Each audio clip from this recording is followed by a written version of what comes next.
Dobar dan, moje ime je Kristijan Švek, dolazim iz Elektrotehničke i prometne škole Osijek, nastavnik sam elektrostručnih predmeta i ja i moji učenici, tim kotičari, predstavljamo automobil koji se naziva Helvera.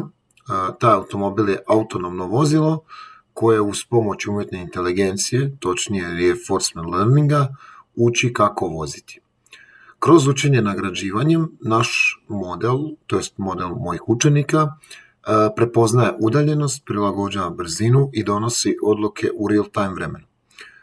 Od ideje do realizacije, koncipiranje, projektiranje, programiranje i sastavljanje, sve to uključuje Helvera.